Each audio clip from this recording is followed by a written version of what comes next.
All right, today we're going to be talking about how to pack on serious mass and finally crack that starting lineup.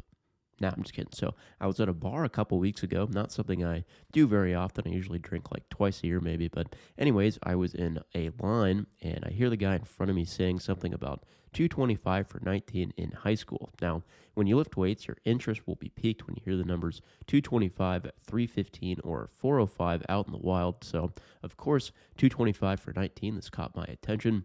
For context, this guy was in his mid-20s, tall guy, but not particularly built, just a normal-looking dude. I start talking to him, and he says he could bench 225 for 19 in high school, and now, I'm sure this isn't something he would have divulged to a complete stranger had he not been under the influence, but he then proceeds to tell me that he strangled Jeffrey Epstein. No, I'm just kidding. That wasn't it. Let's get serious here. He proceeds to tell me that he was taking Tren, Test, and D-Bol as a teenager, specifically for high school football. Now, at first I thought he was messing with me, but after talking with him for a minute, I realized he was dead serious, and I couldn't believe it. I was just totally shocked. I can't quite remember the details, but I think he said he knew a bodybuilder, and that's who gave him the drugs. Wasn't much more to the conversation. He said it helped a lot, and he was wrecking dudes, in his own words, and he doesn't even lift anymore, which is up the alley of the Four Friends Juiced video I posted a few months ago. All this got me wondering about how prevalent this is in high school football. I played on a small scale over a decade ago, and I remember occasionally hearing rumors about stuff like that, but I can't say I ever encountered anyone that was suspect. You look at these massive schools in places like Texas, California, and Florida, where football is ultra competitive, and it seems like half the team is going D1, and you wonder if any of that is in play. Plus, to my knowledge, you're not going to have testing for PEDs at that level in most cases. I used to get tested, but that was not the norm in the U.S. I did some research, and it looks like about 20% of high school students get drug tested, and who knows if those tests would even pick up this kind of stuff. I found a study from 1999 where they surveyed over 800 high school football players in Indiana, and they found that over 6% of them had used steroids before, and almost half said they could obtain steroids if they wanted to, and they listed people like other athletes, coaches, and physicians as the sources for the drugs. I don't know how much weight to put in that, though. All I could read was the abstract, but when I think back, I'm sure people would have taken stuff had it been accessible, and they thought they could get away with it.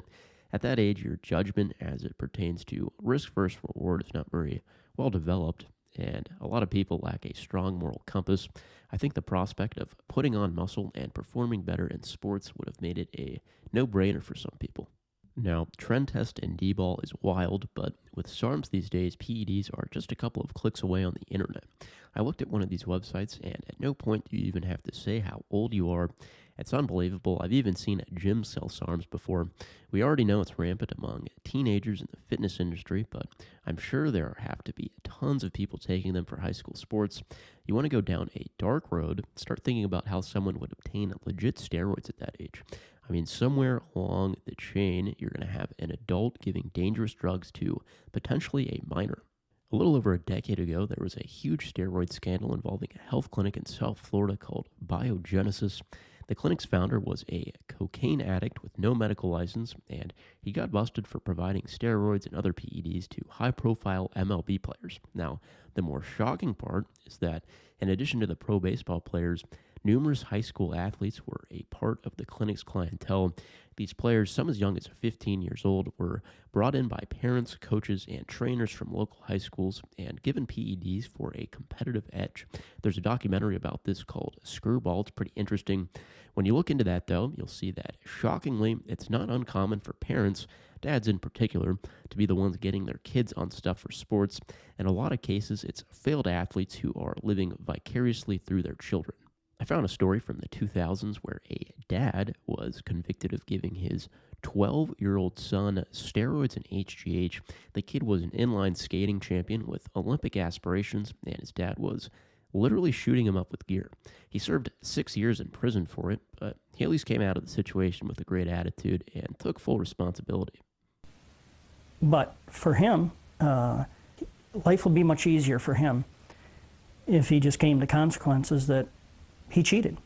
His son's response, quote unquote, "I was 12.